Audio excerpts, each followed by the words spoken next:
जगाने वाला, ये अमर ग्रंथ ये मोती पर्वत ये पंचम वेद निराला, नव ज्योति जगाने वाला, ये अमर ग्रंथ ये मोती पर्वत ये पंचम वेद निराला, नव ज्योति जगाने वाला। हरि नाम ही हरि नाम यही, हरि नाम ही हरि नाम यही, हरि नाम ही हरि नाम यही, हरि नाम ही हरि नाम यही, जग में मंगल की आरती, पापियों को पाप से तारती, भागवत भगवान की है आरती, पापियों को पाप से तारती। ये सांत गीत पावन पुनीत पापों को मिटाने वाला, हरिदर्श कराने वाला, गीत पावन पुनीत पापों को मिटाने वाला, हरिदर्श कराने वाला। ये सांत गीत पावन पुनीत पापों को मिटाने वाला, हरिदर्श कराने वाला, गीत पावन पुनीत पापों को मिटाने वाला, हरिदर्श कराने वाला। जे सुख करनी है हरनी, ये सुख करनी है हरनी, ये सुख करनी है हरनी, ये सुख करनी है हरनी, श्री मधुसूदन की आरती, पापियों को पाप से तारती, भागवत भगवान की है आरती, पापियों को पाप से है तारती। ये मधुर बोल सतपंथ खोल सलमार्ग दिखाने वाला, बिगड़ी को बनाने वाला, फिर बोल सतपंथ खोल सलमार्ग दिखाने वाला, बिगड़ी को बनाने वाला। ये मधुर बोल सतपंथ खोल सलमार्ग दिखाने वाला, बिगड़ी को बनाने वाला, फिर बोल सतपंथ खोल सलमार्ग दिखाने वाला, बिगड़ी को बनाने वाला। ये दुख हरनी ये दुख हरनी ये सुख करनी ये दुख हरनी ये सुख करनी ये दुख हरनी, ये सुख करनी ये दुख हरनी, प्रभु की महिमा की आरती, पापियों को पाप से तारती, भागवत भगवान की है आरती, पापियों को पाप से तारती, भागवत भगवान की है आरती, पापियों को पाप से तारती, पापियों को पाप से तारती, पापियों को पाप से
सुरेप्सितराजलक्ष्मी धर्मिष्ठयार्यवचसा यदगादरण्यम् मायामृगं दयितयेप्सितमन्वधावद वन्दे महापुरुषते चरणारविन्दम्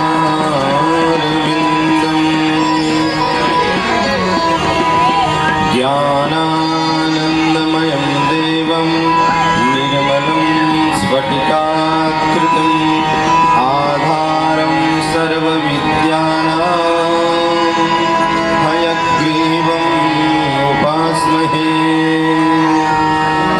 हस्ते स्वस्तरुणीकराग्रविगलत्कल्पप्रसूनाप्लुतम्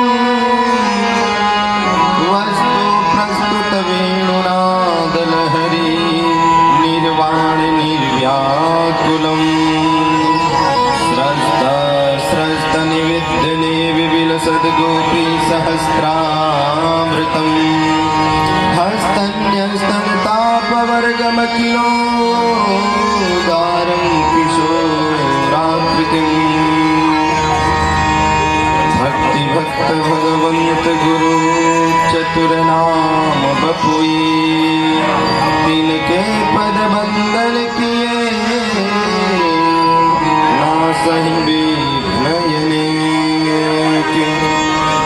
श्री लक्ष्मीनाथ समारंभां नाथयामुनिमध्यमाम् अस्मदाचार्यपर्यन्तां वन्दे गुरुपरम्परां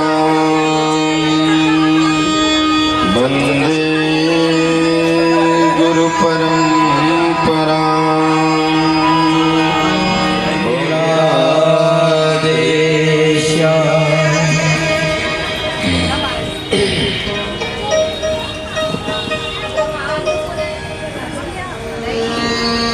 परम मंगलमय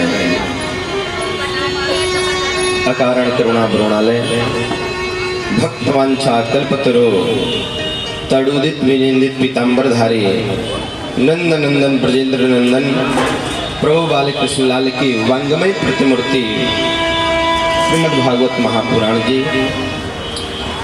श्री राम कथा एवं कृष्ण कथा के अनन्य ऋषिया आंजन्य नंदन श्री हनुमान जी महाराज नित्य लीलालीन सदगुरुदेव भगवान के चरणों में साष्टांग दंडवत प्रणाम।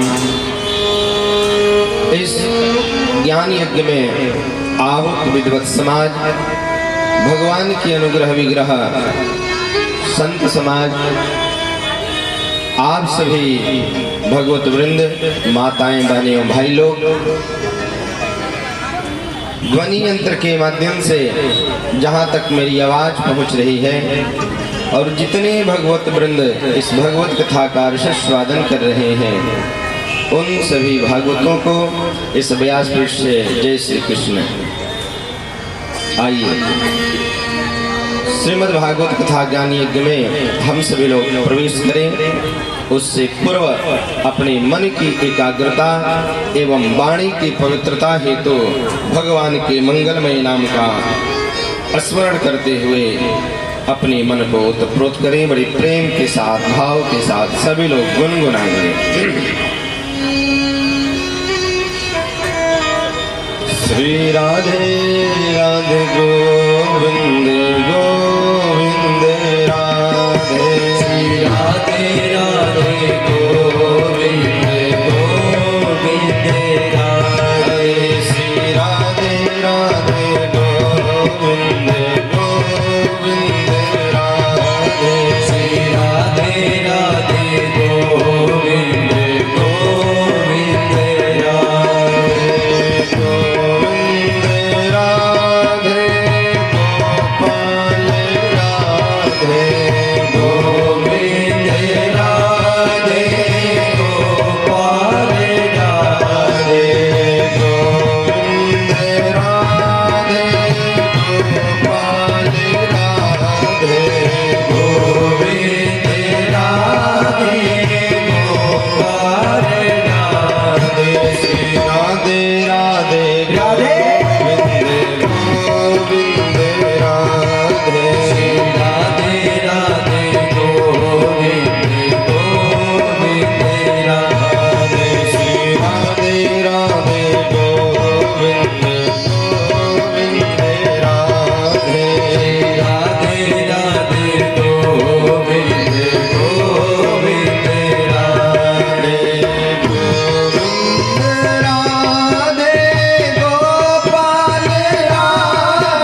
हरि बोल।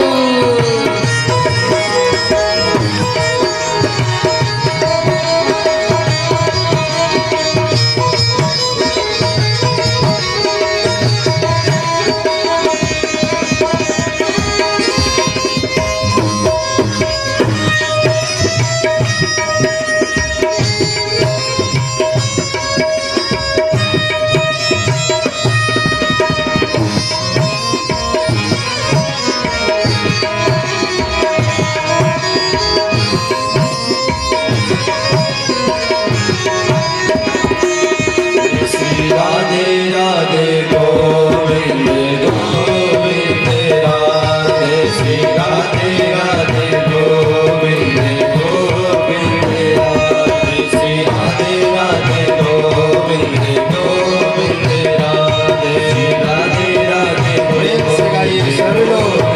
राधे गोविंद राधे गोपाल राधे गोविंद राधे गोपाल राधे गोविंद राधे गोपाल राधे गोविंद राधे गोपाल राधे गोविंद राधे गोपाल राधे गोविंद राधे गोपाल राधे श्री राधे राधे गोविंद गोविंद राधे श्री राधे राधे गोविंद गोविंद राधे श्री राधे राधे गोविंद गोविंद राधे राधे राधे गोविंद गोविंद राधे राधे राधे गोविंद गोविंद राधे श्री राधे राधे गोविंद गोविंद राधे राधे राधे गोविंद गोविंद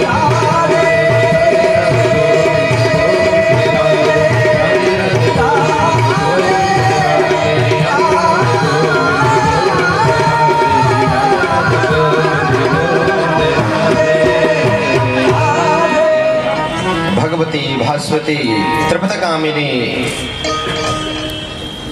गंगा के तट पर सुखताल धाम में राजर्षि परीक्षित को परमहंस परिव्राजकाचार्य व्यासनंदन श्री सुखदेव जी महाराज जीवात्मा परमात्मा की प्राप्ति कैसे करेगा, परमात्मा के चरण कमलों में मन कैसे लगेगा, भगवत प्राप्ति कैसे होगी, इसका वर्णन कर रहे हैं। बड़े मन से राजर्षि परीक्षित भगवत कथा में ओतप्रोत हो रहे। जैसे जैसे कथा आगे बढ़ रही है वैसे वैसे इनका मन गोविंद के पाद पद्मों में लग रहा है, इनका अनुराग बढ़ रहा है। राजन,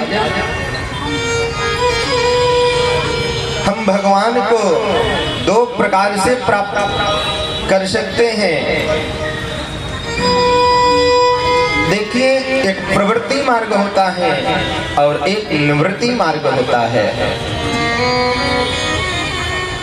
प्रवृत्ति मार्ग उसे कहते हैं जो सब में रह करके, गृहस्थ आश्रम में रह करके, संसार में रह करके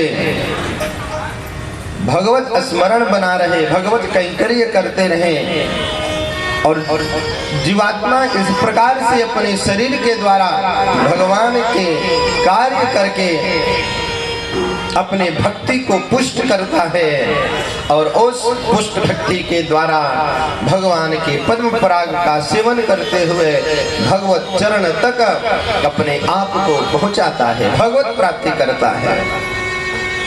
निवृत्ति मार्ग राजन उसे कहते हैं जो सब जगहों से निवृत्त हो चुका हो,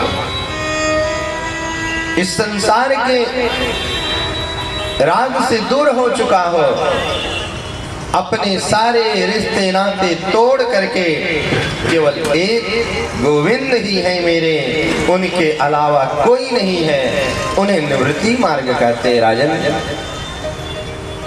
हम इस संसार में रहते हुए साधकों को बड़ा सावधान रहना पड़ता है, नहीं तो साधक को गिरते विलंब नहीं लगता।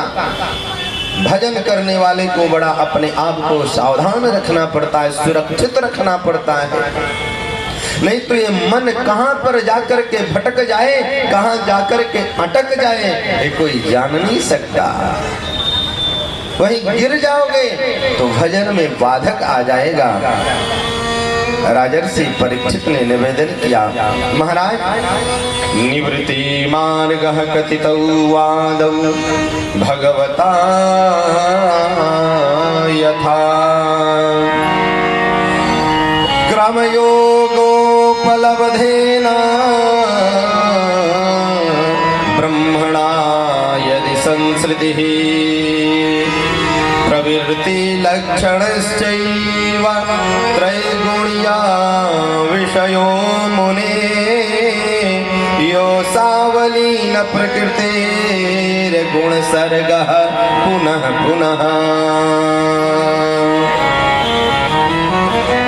आप हमें बताने की कृपा करें निवृत्ति मार्ग क्या है और प्रवृत्ति मार्ग क्या है।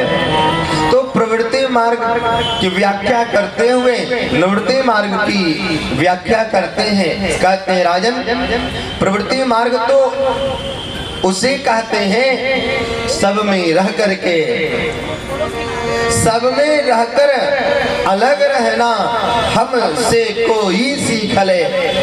ब्रह्मानंद जी एक हुए बहुत बड़े संत, वो कहते हैं अपने भाव में कि सब में रह कर अलग रहना कोई हमसे सीख ले। ध्यान दीजिए, कोई साधक इतना सुरक्षित अपने आप को रखता है और किसी से बताता भी नहीं, सावधान रहता है, नहीं तो लोग जान जाएंगे कि हमसे दूर हो रहा है। सच्चा साधक तो वो है सब में रह करके भी भगवत स्मरण करता रहे। जनक जी महाराज राज्य चला रहे थे, परिवार में थे, परिवार की सेवा, राज्य की सेवा, प्रजाओं की सेवा और भगवत सेवा इनके यहाँ। उसी भगवत सेवा का तो प्रभाव था, ब्रह्म राम बन करके इनके यहाँ जमाई का रिश्ता जोड़ते हैं। तो ये क्या है? प्रवृत्ति मार्ग है, सब में रह करके भगवत आराधना करते रहे। और निवृत्ति मार्ग राजन बड़ा कठिन है, निवृत्ति मार्ग बहुत कठिन है, जल्दी सबसे हो नहीं पाता है। एक बार भगवान से पूछा गया, प्रभु वास्तव में जो आप सबको छोड़ करके आपके भजन करने के लिए अपने प्राण की भी सोचता नहीं है साधक कि मेरी प्राण की रक्षा कौन करेगा, शरीर की रक्षा कौन करेगा, वास्तव में आप उनसे मिलते हो? भगवान ने कहा क्यों नहीं है? ये दारागार पुत्राप्तान प्राणान्वितमिमं परम। ये दारागार पुत्राप्तान प्राणान्वितमिमं परम। जो सब कुछ दारा करते पत्नी को, जो पत्नी को, परिवार को, संसार के सारे रिश्तों को त्याग दिया, कथम से तृप्त मुझसे है, ऐसे व्यक्तियों को मैं कैसे छोड़ सकता हूँ, ऐसे भक्तों को कैसे छोड़ सकता हूँ जो सब कुछ त्याग करके मेरे चरण शरण को स्वीकार करता है। गीता में तो भगवान ने कहा है कि सर्वधर्मान् परित्यज्य मामेकं शरणं व्रज अहं त्वा सर्वपापेभ्यो मोक्षयिष्यामि मा शुचः। भगवान कहते हैं देखो भक्त लोग मेरी प्राप्ति के लिए भजन करते हैं, व्रत करते हैं। जी एक बात निवेदन करो, जिस प्रकार से हम लोग भगवान की पूजन करते हैं ना, जिस प्रकार से गोविंद की सेवा हम लोग करते हैं, उसी प्रकार से गोविंद अपने भक्तों की सेवा, अपने भक्तों का भजन करते हैं। बोलो जय श्री कृष्णा। जो बद्रीनाथ में गए हैं तो बद्रीनाथ, अच्छा बद्रीनाथ कितने लोग गए हैं, थोड़ा हाथ उठाएं। हाँ, जो लोग गए हैं ना तो भगवान का वहाँ विग्रह है। पूरे दुनिया में घूम लीजिए, पूरी दुनिया में घूमिए तो भगवान के एक हाथ में या तो मुरलियाँ मिलेगी या तो धनुष बाण मिलेगा और एक हाथ से आशीर्वाद देते हुए। लेकिन बद्रिकाश्रम में भगवान दो रूप में है जी, एक नर है एक नारायण है। और नर नारायण के रूप में रह करके हमारे गोविंद अपने भक्तों का ध्यान करते हैं। एक बार सारे देवता लोग पहुंचे, महात्मा लोग पहुंचे, ऋषि लोग पहुंचे, भगवान को देखा कि तो यहाँ तपस्या करते हैं। अच्छा सच्चे में बताओ, हाँ, जो शक्तिशाली हो, जो बलवान हो, जो धनवान हो, जो रूपवान हो, उसको काहे किसी का भजन करना है? वो तो सीना तान करके चलता है कि भाई मैं किसी से छोटा नहीं हूँ। और जो त्रिलोक का स्वामी त्रिलोकी नाथ है, उसे ध्यान करने की, भजन करने की क्या आवश्यकता? लोगों ने पूछा प्रभु आप किसका ध्यान करते हो?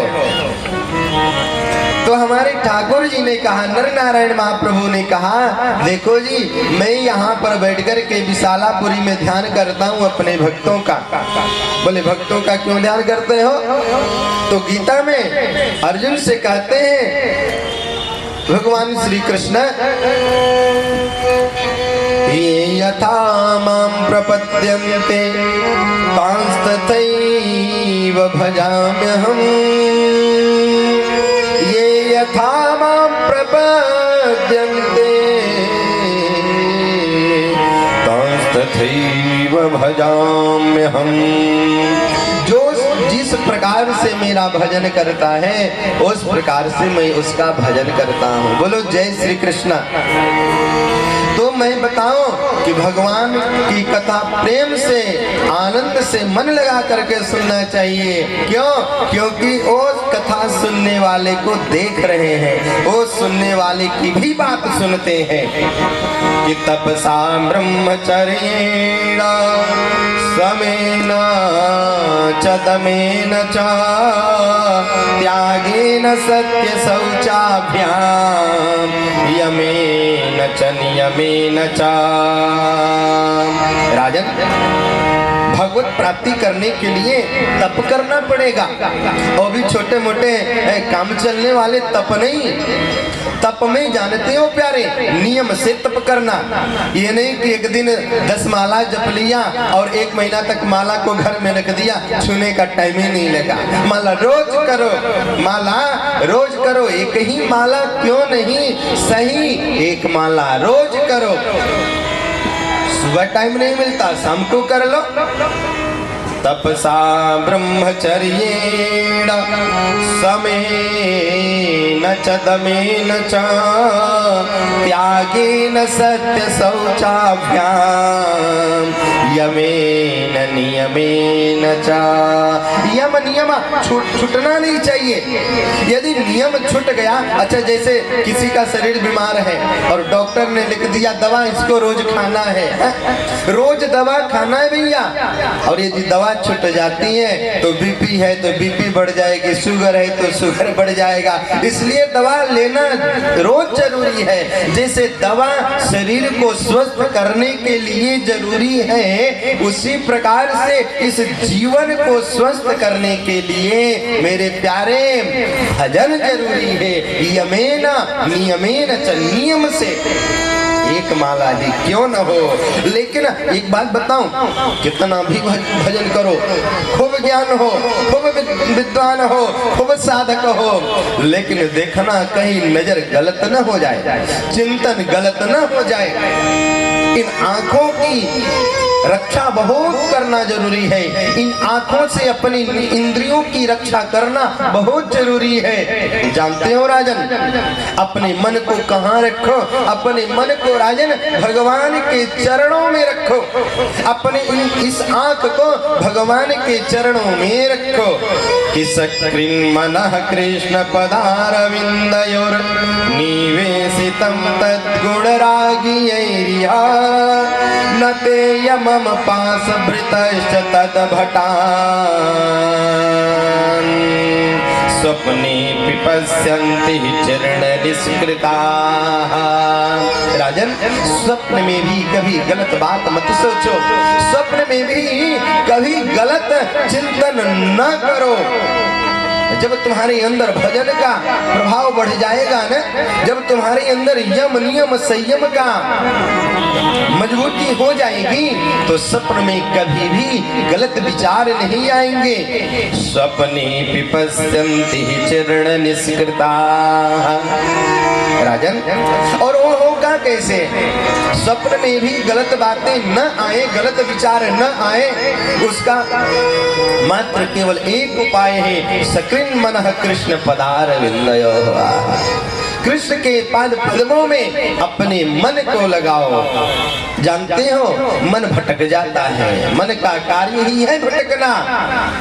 कि कान को द्विजः कश्चिद आसित पतिरजा मिलः नाम्ना नष्ट सदाचारो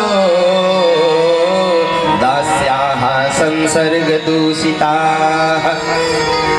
एक कानकुब्ज ब्राह्मण थे, नाम था यजामिल। बहुत बड़े विद्वान थे, बहुत बड़े साधक थे। और एक दिन कहीं से आ रहे थे और उनकी दृष्टि गलत जगह पर पड़ गई।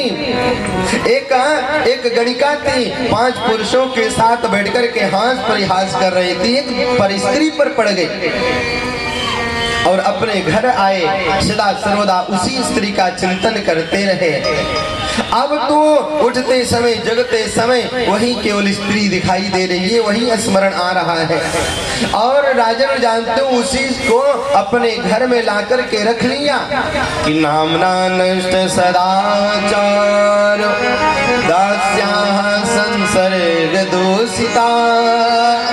अपने घर में लाकर के दासी बना लिया, उसको पत्नी का दर्जा दे दिया उस स्त्री को।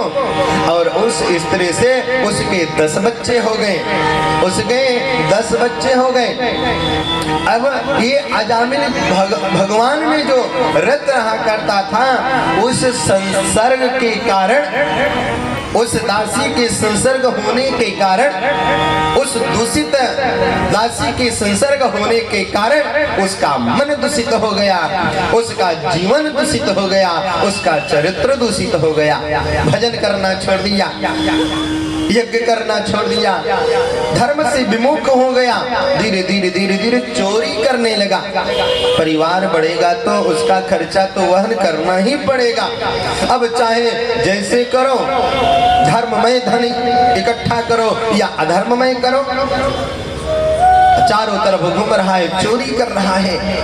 इतना खूंखार हो गया कि उसके नाम से थर थर थर थर थर लोग कांपते हैं। अजामिल के गांव में दूसरे लोग आना नहीं चाहते। एक दिन अयोध्या के कुछ संत थे, अवध से वृंदावन की ओर जा रहे थे, जमात उनकी थी, और संकीर्तन करते करते हाथ में लोटा, हाथ में सोटा, हाथ में कमंडल इत्यादि लेकर के जा रहे थे। सायंकालीन का सत्र हुआ, ये जमात रुकनी चाह रही है, संत लोग रात्रि में विश्राम करना चाह रहे हैं। गांव के बाहर कुछ बच्चे खेल रहे थे। संतों ने पूछा, बच्चा बताओ, कुछ इस गांव में अच्छे भगत जी होंगे, हम संत लोग रुकेंगे, रात्रि की रुकने की व्यवस्था आवा भगत करेंगे। ऐसा कोई धर्मात्मा आदमी है क्या इस गांव में? गांव के बच्चों ने कहा, जब देखो तब बाबा पहुंच जाते हैं, जब देखो तब पंडित जी आ जाते हैं, आज इनको अच्छी शिक्षा देंगे।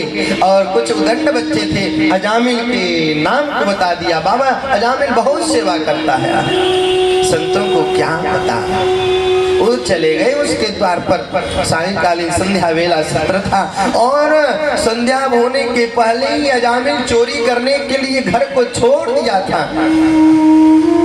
अजामिल जितना ही दुष्ट था, जितना ही पतित था, जितना ही खूंखार था, उस स्त्री के संसर्ग होने से अजामिल का मन, जीवन, चरित्र गलत हो गया। लेकिन अजामिल पूर्व में जो भक्त था, ज्ञानी था, उसके संसर्ग होने से उसकी दूषित दासी, उसका मन बदल गया था। वो भगवत तरफ उसका मन लग चुका था।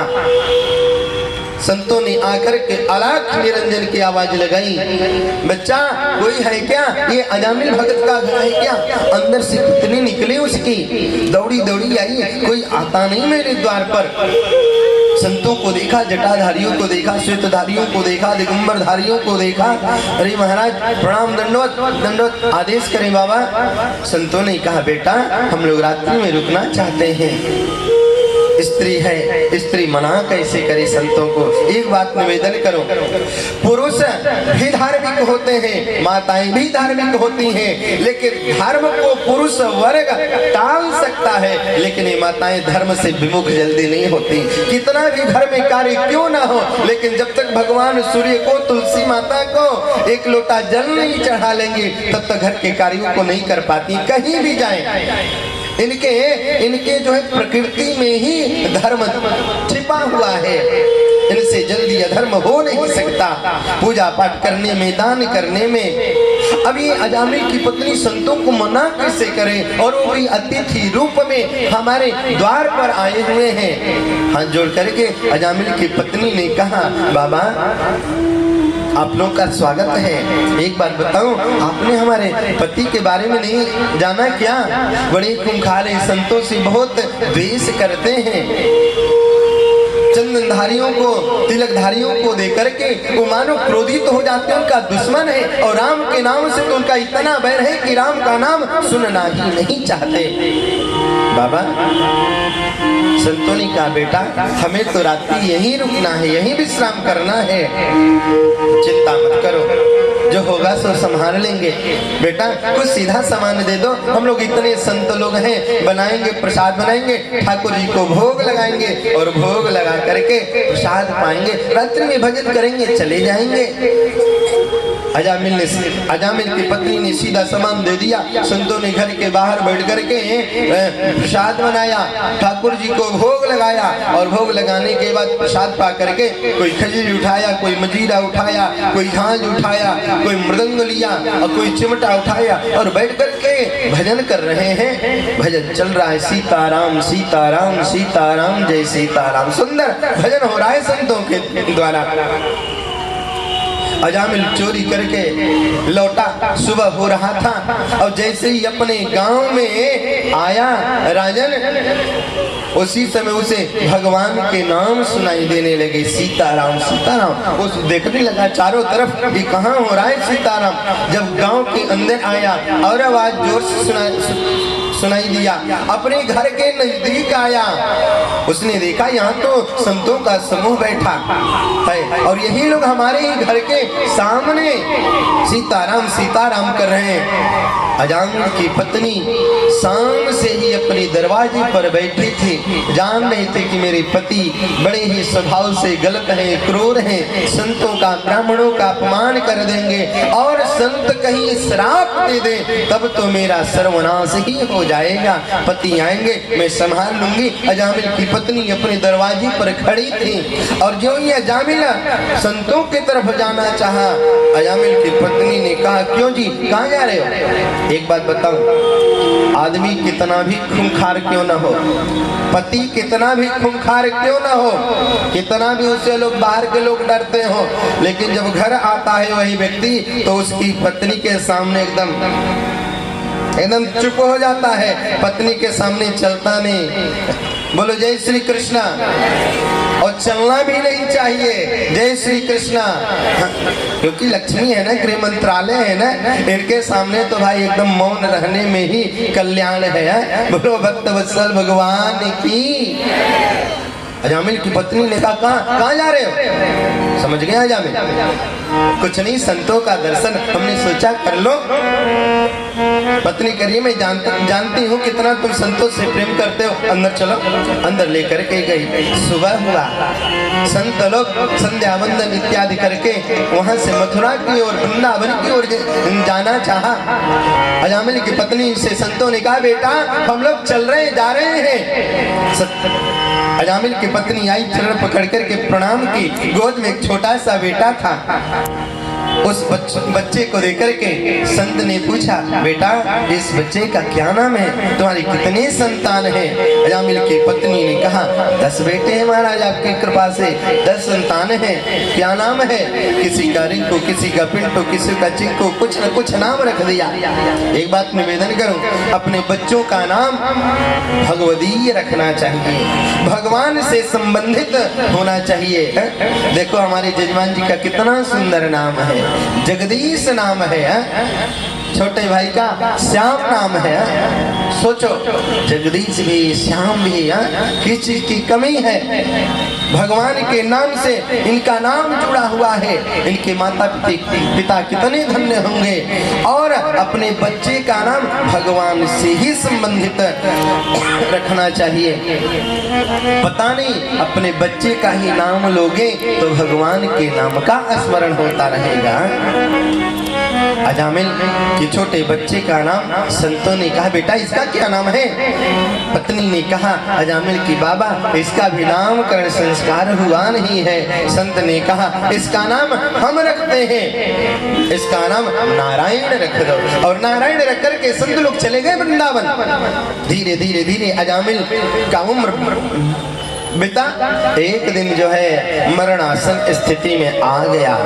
बेटा जो है बाहर खेल रहा है, घर से बच्चों के साथ खेल रहा है।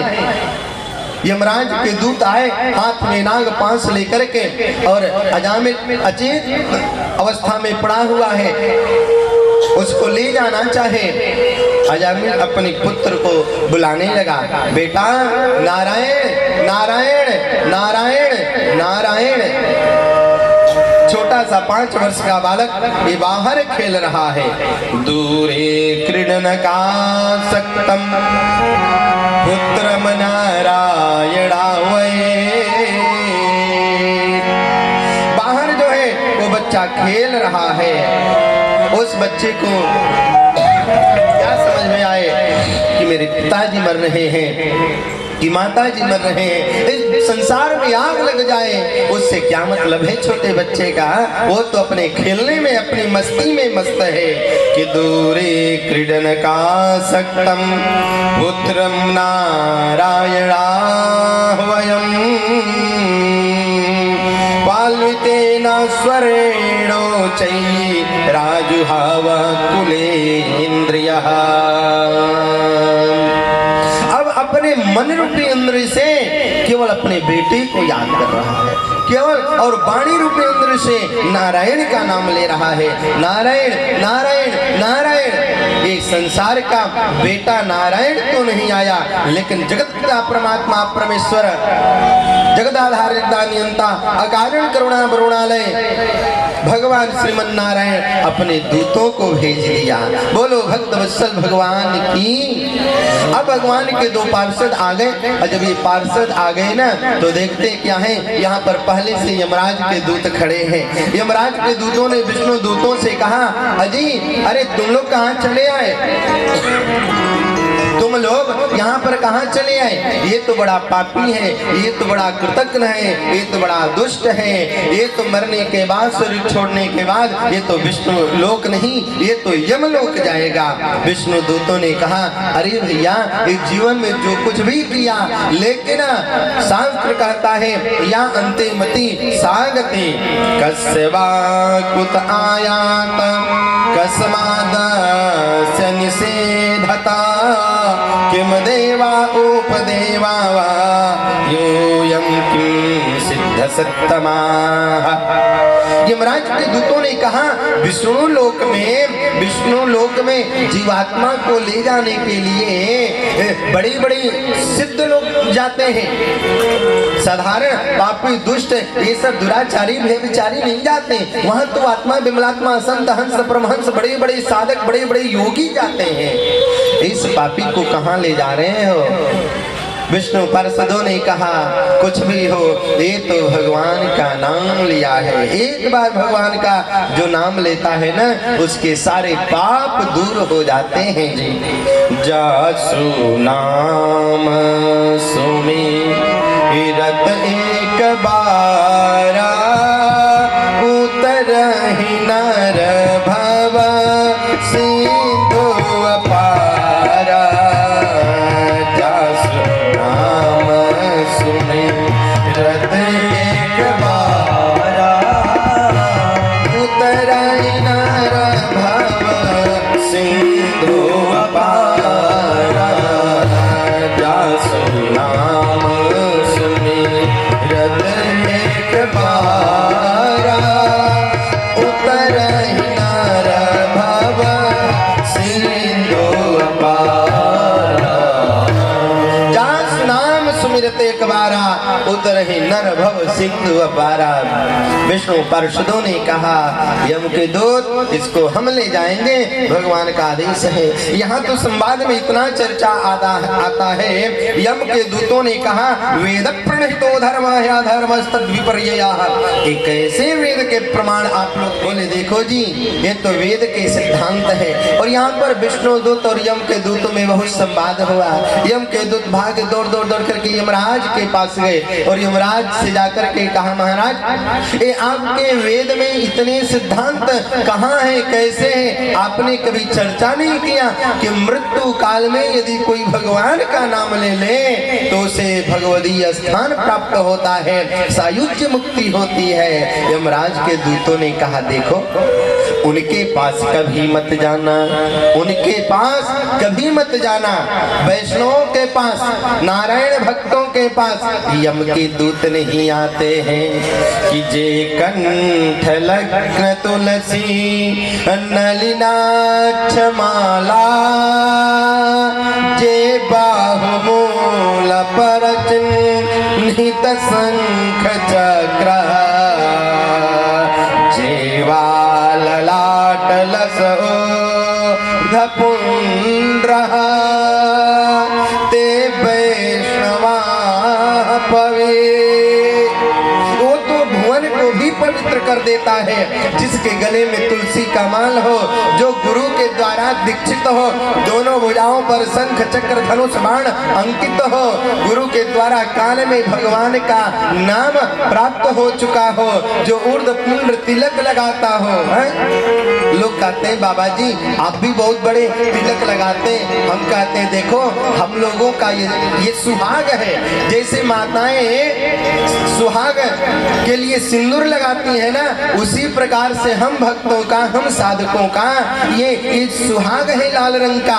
और ये दोनों भगवान के चरण चिन्ह है, गुरु के द्वारा शंख चक्र अंकित है। जैसे किसी सिपाही को उसके वर्दी पर बिल्ला लग जाता है तो कहीं कोई रोकता नहीं, वैसे श्री वैष्णवों को जब ये शंख चक्र का धनुष बाण का अंकित लग जाता है तो यमराज के दूत उन्हें कभी उनके पास नहीं आते हैं। उन लोगों के पास मत जाना जो भगवान के नाम को स्मरण करते हो। एक बात बताऊं राजर्षि, देखो इस चरित्र को, इस दृश्य को अजामिल अपने आंखों से, अपने कानों से सुन रहा था और आंखों से देख रहा था। अजामिल मन में बड़ा पश्चाताप किया, हमने इस शरीर से बड़ा पाप किया, इस शरीर से बड़ा गलत कार्य किया, अधर्म किया। विष्णु पार्षदों ने कहा अजामिल अब तुम देवलोक चलो, तुम भगवान के धाम में चलोगे। हाथ जोड़ लिया अजामिल ने, कहा हमें कुछ भजन करने का अवसर दिया जाए। यदि भगवान की कृपा न होती तो हमें तो नरक में स्थान मिलता है। हे गोविंद, हे ठाकुर जी, हमें कुछ भजन करने का अवसर दिया जाए। कृपा की न होती जो आदत तुम्हारी तो सुनी रहती अदालत तुम्हारी। कृपा की न होती जो आदत तुम्हारी तो सुनी रहती अदालत तुम्हारी। कृपा की न होती जो आदत तुम्हारी तो सुनी रहती अदालत तुम्हारी। कृपा की न होती जो आदत तुम्हारी सुनी रहती अदालत तुम्हारी। कृपा की न होती जो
किस बात की होती इबादत तुम्हारी, कृपा की न होती जो आदत तुम्हारी, तो सुनी रहती अदालत तुम्हारी।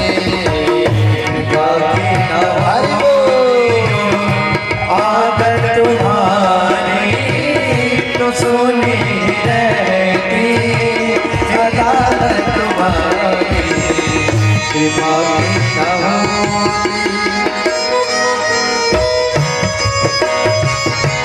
बालकृष्ण लाल की हो।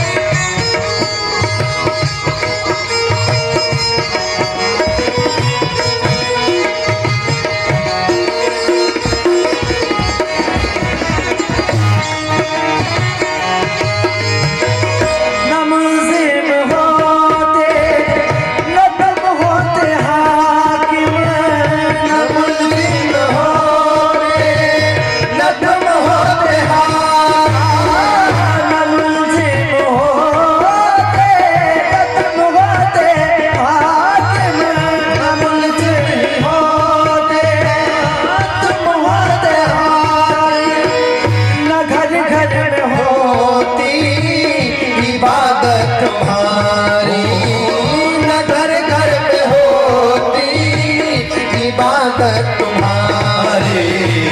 कृपा की न होती जो आदत तुम्हारी, तो सुनी रहती अदालत तुम्हारी। कृपा की न होती आदत तुम्हारी, सुनी रहती अदालत तुम्हारी। कृपा की न होती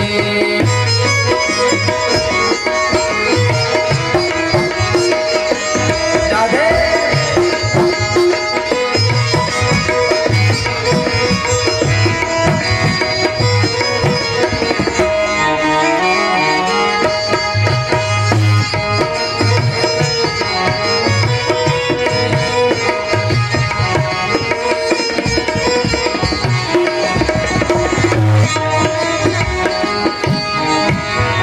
गरीबों की दुनिया है आबाद तुमसे, गरीबों की दुनिया है आबाद तुमसे, गरीबों की दुनिया है आबाद तुमसे, गरीबों की दुनिया है आबाद तुमसे। हो गरीबों से है बात साहब तुम्हारी, गरीबों से है बात साहब तुम्हारी। कृपा की न होती जो आदत तुम्हारी, सुनी रहती अदालत तुम्हारी। कृपा की न होती जो आदत तुम्हारी, सुनी रहती अदालत तुम्हारी। कृपा की न होती जो आदत तुम्हारी, सुनी रहती अदालत तुम्हारी। कृपा की न होती जो आदत तुम्हारी, सुनी रहती अदालत तुम्हारी। बोलिए भक्तवत्सल भगवान की जयकारा जोर से होना चाहिए। आज एकादशी तो नहीं है, हाँ? आज मंगलवार है ना, बहुत से लोगों का हनुमान जी का व्रत भी होगा। अच्छा, व्रत हो जिस दिन रहता है उस दिन तो फलहार में कोई कमी नहीं रहती है, होना भी नहीं चाहिए। एकादशी कल है, 5 दिन पहले से ही कुट्टू की आटा चाहिए, सिंघाड़े जरूर चाहिए। साबुदाना की खिचड़ी बनेगी कैसे? जूस भी चाहिए। अरे भाई फल छूट गया है, यहाँ तक जब कस के फलहार हो जाता है तो थोड़ा जोर से जयकारा भी तो होना चाहिए। बोलिए श्रीमद् भागवत महापुराण की राधे राधे। भगवान ने कृपा किया अजामिल के ऊपर, भक्त के ऊपर। राजन, ये भगवान की दीनता है, दयालुता है, और इसी कृपा से तो भक्त लोग भगवान को प्राप्त करते हैं। सोचो, अजामिल जैसे पापी का उद्धार किया भगवान ने। एक बार नारायण का नाम स्मरण करने मात्र से ही भगवान ने ऐसे दुष्टात्मा, ऐसे पापात्मा जीव का कल्याण कर दिया। तो तूने जो किया है, तुम्हारे सारे अपराध तो भगवान अवश्य ही दूर कर देंगे। उनके नाम में इतनी शक्ति है। जा सुनाम सुमिरत एक बारा, उतर है नर भव सिंधु अपारा। भगवान की नाम में इतनी शक्ति है सज्जनों, उतनी शक्ति आग में नहीं है। आग का स्वभाव है जलाना, आग का स्वभाव है जलाना। जान करके हाथ डालो तो जल जाएगा हाथ, या अनजान में हाथ पड़ जाए तो जलेगा हाथ। उसी प्रकार से हमारे ठाकुर के नाम में उतना शक्ति है। जान के लो तो, अनजान में लो तो। गोस्वामी जी तो कहते भाव कुभाव, जैसे लो, भाव से लो, कुभाव से लो, प्रेम से लो, द्वेष से लो, राग से लो, वैराग से लो। तुम्हारा तो ओ नाम महामंत्र, मंत्र राज जी नाम जो है आपका कल्याण करेंगे। विश्वरूप थे, विश्वरूप के पुत्र था वृत्रासुर। भगवान का भजन किया, ब्रह्मा का भजन किया, और भजन करके वृत्रासुर ने इंद्र का स्थान मांगा। बोले कि जिस गद्दी पर इंद्र बैठते हैं उसी स्थान पर, उसी गद्दी पर हमारा भी आसन होना चाहिए। वरदान दे दिया, और इंद्र को एक दिन पराजित करके इंद्रलोक से वृत्रासुर ने भगा दिया। पुनः समझौता हुआ, भैया आधे आसन पर तुम बैठो, आधा आसन पर मैं बैठूं। ऐसे करते करते करते जो है, लेकिन एक दिन इंद्र ने घात करके जो है वृत्रासुर का वध कर दिया। मित्रता इतनी नजदीक थी कि उस मित्रता का, नजदीकी का लाभ उठा करके वृत्रासुर का वध कर दिया इंद्र ने। ब्राह्मण कुमार थे, विश्वरूप के पुत्र थे, और इंद्र को जो है श्राप लग गया, ब्रह्म हत्या का दोष लगा। और उस ब्रह्म हत्या को, दोष को समाप्त करने के लिए इंद्र ने कई वर्षों तक भगवान का नाम जपा, और उस नाम जपने के बाद जब भगवान ने दर्शन दिया, हमें ब्रह्म हत्या से दूर किया जाए, हमारे दोष को समाप्त किया जाए, क्योंकि तो मैं देवराज इंद्र हूँ। इंद्रलोक में मेरे शरीर में दोष रहेगा तो मैं बैठ नहीं पाऊंगा, मैं वहां प्रवेश नहीं कर पाऊंगा। तो उस अपने शरीर के दोष को 4 जगहों पर इंद्र ने उसको स्थान दिया, बांट दिया। नदी के फेन में, जल के फेन में, समुद्र में, और वृक्षों से जो गुंद टाइप के जो उसके रस होते हैं उसमें, स्त्रियों के ऋतु धर्म में। इस प्रकार से 4 जगहों पर उस दोष को बांट करके और भगवान की कृपा प्राप्त करके देवराज ब्रह्म हत्या के दोष से मुक्त होते हैं। राजन, जो तृतीय स्कंद में हिरण्याक्ष की कथा आई थी ना, हिरण्याक्ष का वध किया था भगवान वाराह ने। 2 भाई था हिरण्याक्ष, एक भाई का नाम था हिरण्याकश्यप और स्वयं उसका नाम था हिरण्याक्ष, और भगवान ने उसका वध कर दिया। जब हिरण्याकश्यप को पता चला कि मेरे भाई को नारायण ने छल करके, वाराह का रूप धारण करके वध कर दिया है, गया तपस्या करने। हिरण्याकश्यप ब्रह्मा का खूब कठिन तपस्या किया, खूब जो है घनाघोर तपस्या किया।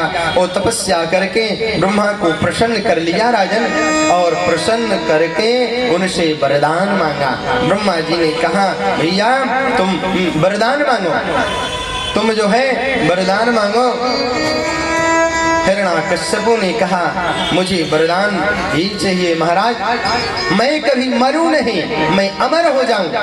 ब्रह्मा ने कहा बेटा ये सृष्टि हमने बनाई है और हमारी बनाई हुई सृष्टि में कोई अमर नहीं होता। जो संसार में जन्म लेता है गर्भ के द्वारा उसकी मृत्यु निश्चित है।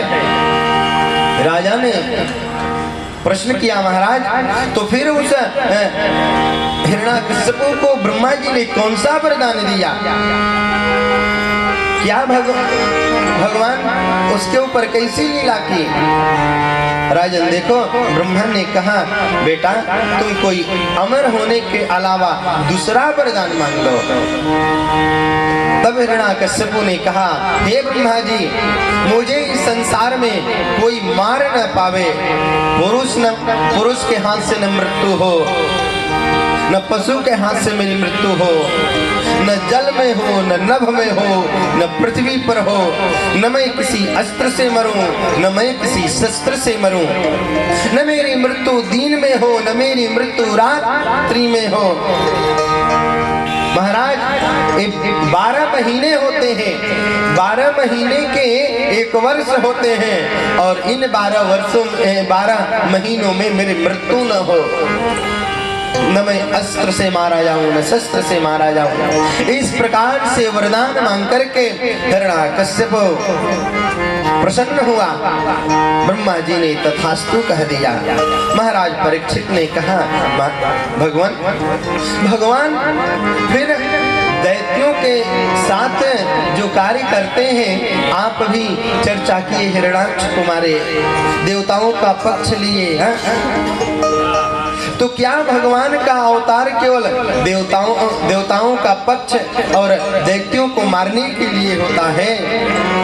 समः प्रियः सुहृद ब्रह्मन् भूतानां भगवान् स्वयं इंद्रियास्यार्थे कथं दैत्यान् वधिद्विषो यथा।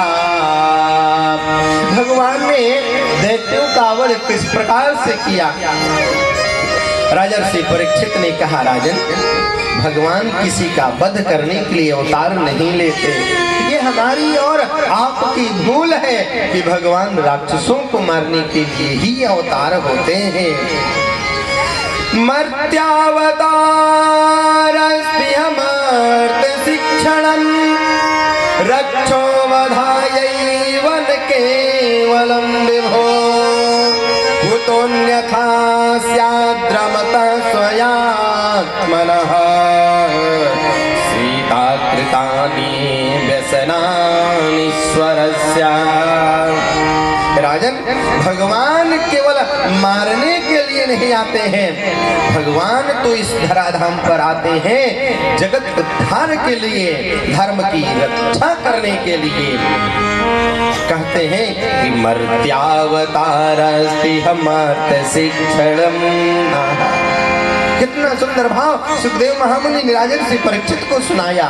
इस शिक्षा देने के लिए आते हैं। अच्छा एक बात बताओ, कोई अमेरिका रहता हो और गोरखपुर में आए और गोरखपुर शहर में किसी मित्र के यहाँ उसकी शादी हो और अपने मित्र के घर शादी में आया और उसका गांव यहाँ से कुछ दूर पर हो, तो व्यक्ति सोचेगा कि चलो अपने मित्र के यहाँ शादी में आया हूँ, इसके घर शादी संपन्न हो गई तो मैं भी अपने घर में चला चलो, अपने गांव घूम लो।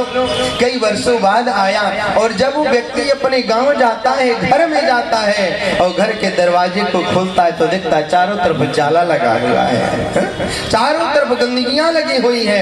तो व्यक्ति सोचता है चलो 10 वर्ष के बाद मैं आया हूँ, जाला को साफ कर दो, घर को थोड़ा मेंटेन करा दो, कहीं प्लास्टर गिरा है, कहीं पेंट कम है, पूरी उसकी जो है स्वच्छता करा देता है, सफैया इत्यादि करा देता है, पेंट करा देता है।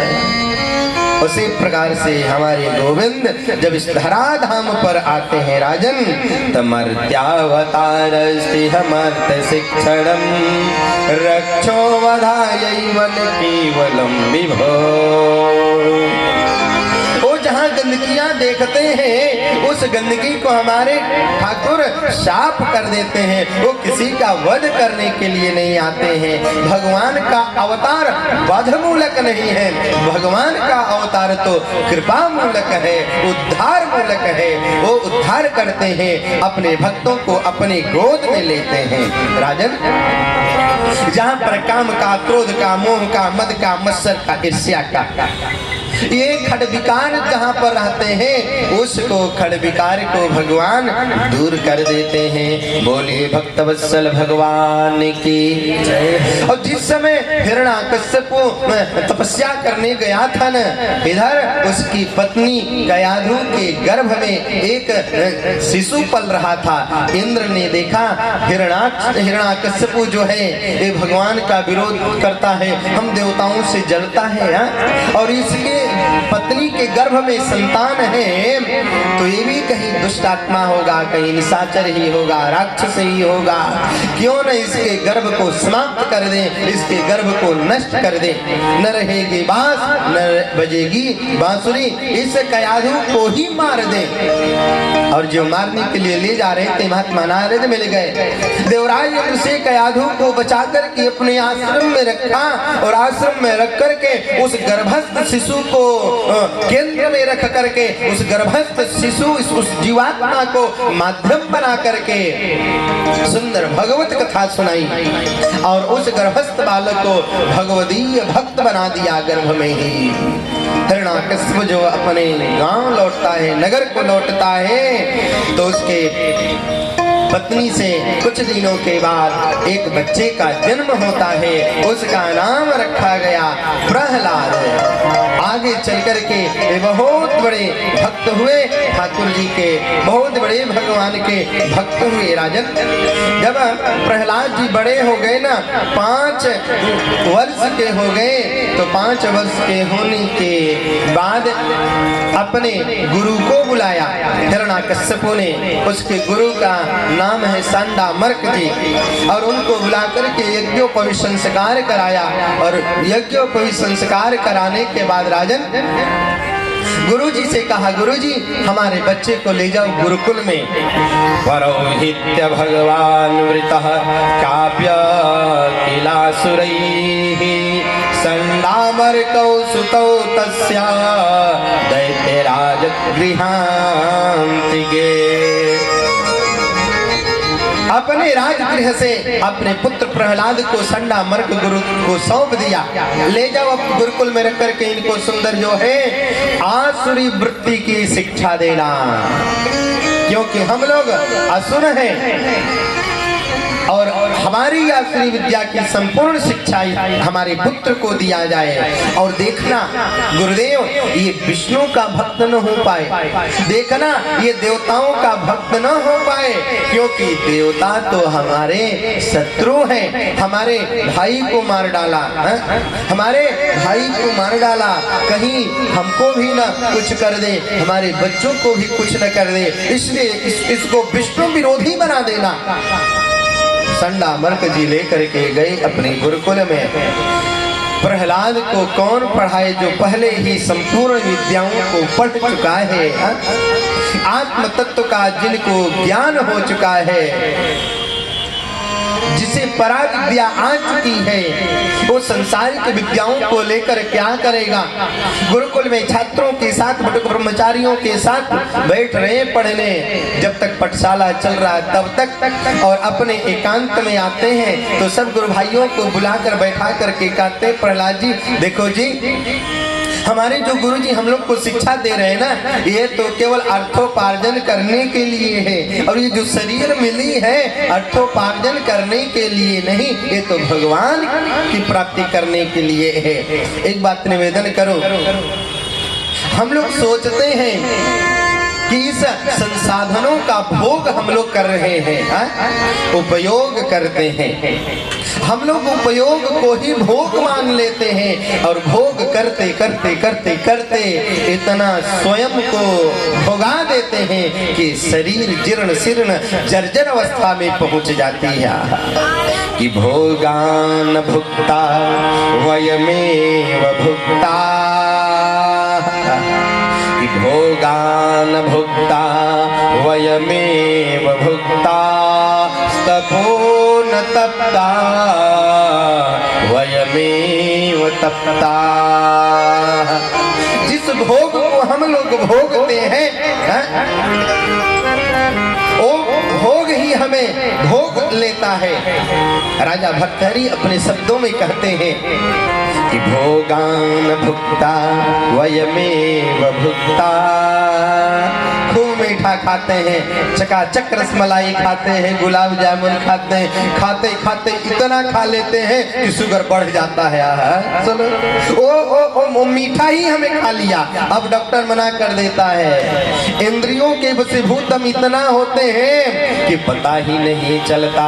भोगान भुक्ता वयमेव भुक्ता, तपो न तप्तः वयमेव तप्ता, तृष्णान जीर्णा वयमेव जीर्णा।